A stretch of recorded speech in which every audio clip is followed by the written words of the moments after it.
News 18 India.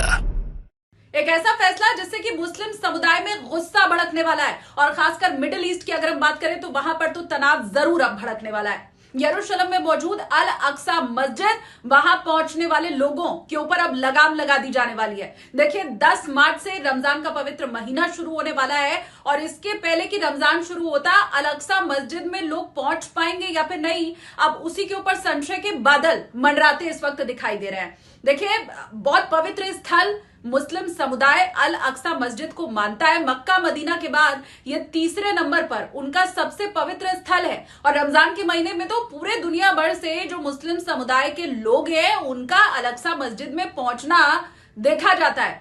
हजारों की तादाद में नहीं, लाखों नहीं, करोड़ों की तादाद में अल अक्सा मस्जिद लोग पहुंचते हैं दर्शन करने के लिए और यहां पर पहुंचकर हर बार हमने देखा है कि कैसे जो स्थिति है वो खराब होती है इसी रमजान के महीने में और इसीलिए अब उसे कंट्रोल करने के लिए अल अक्सा मस्जिद में रमजान के महीने में पहुंचने वाले लोगों के ऊपर ही कंट्रोल लगा दिया जाने वाला है।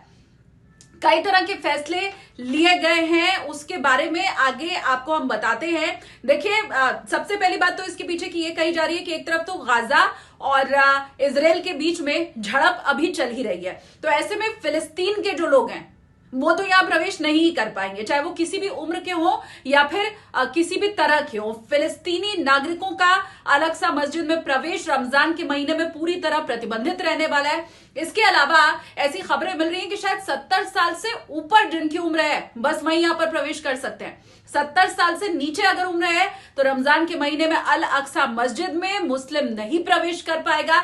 एक और बात कही जा रही है कि शायद 10 साल से नीचे की अगर उम्र है किसी बच्चे की तो उसको भी शायद प्रवेश दिया जा सकता है। इसके अलावा किसी भी तरह का हिंसक नारा या कहीं दूसरी जगह से भी कोई शख्स अगर फिलिस्तीन का झंडा लेकर वहां पर पहुंच जाए तो उसे प्रवेश नहीं दिया जाएगा। आपको बताएं हर बार रमजान के महीने में अल अक्सा मस्जिद से पाबंदियां हटाई जाती हैं। यह पहला मौका रहने वाला है जब अल अक्सा में जाने के लिए पाबंदियों को बढ़ा दिया गया है और यही वजह है कि अब मुस्लिम जो है वो गुस्से में दिखाई दे रहे हैं। ईसाई समुदाय को जो मानने वाले लोग हैं, इस्लाम को मानने वाले जो लोग हैं वो गुस्से में दिखाई दे रहे हैं। अब एक बहुत महत्वपूर्ण चीज आप लोगों को ये पता ही होगा कि कैसे ये जो पूरा इलाका है टेंपल माउंट जैसे कि कहा जाता है ये हमेशा से विवादों में रहा है, क्योंकि यहूदी समुदाय भी ये मानता है कि यही उसका पवित्र स्थल है। यहाँ पर डोम ऑफ रॉक है। इसके अलावा जो इस्लाम है वो भी यही कहता है कि पैगंबर मोहम्मद ने आखिरी वक्त यही गुजारा था। ये जो माउंट है जहां पर अल अक्सा मस्जिद है यहीं पर उन्होंने आखिरी वक्त भी गुजारा था और यहीं से वो जन्नत भी गए थे, तो वो भी इसको अपना बड़ा पवित्र स्थल मानते हैं और ईसाई भी मानते हैं। तो ये वो जगह है जहां 2 से 3 धर्म के लोग अपना पवित्र स्थल मानते हैं और हमेशा ही ये लड़ाई झगड़े की जगह बनी रहती है, वजह बनी रहती है। और अब रमजान के महीने में फिर से वैसी टकराव की कोई स्थिति ना दिखाई दे, इसीलिए यहां पहुंचने वाले जो इस्लाम को मानने वाले लोग हैं अब उनके ऊपर कंट्रोल करने की कोशिश की जा रही है। लेकिन ये तनाव बढ़ाने वाला रहने वाला है क्योंकि रमजान के महीने में ये कंट्रोल करने की कोशिश की जा रही है।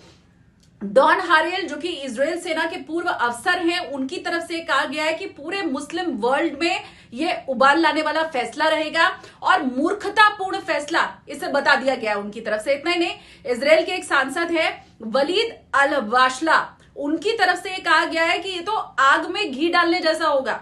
तो इजराइल के जो सांसद है, वहां के जो पूर्व अफसर है वो इसका समर्थन करते हुए नहीं दिखाई दे रहे हैं, लेकिन खबरें यही मिल रही हैं कि अब इन प्रतिबंधों के साथ ही कोई प्रवेश पा सकेगा अल अक्सा मस्जिद में रमजान के महीने में।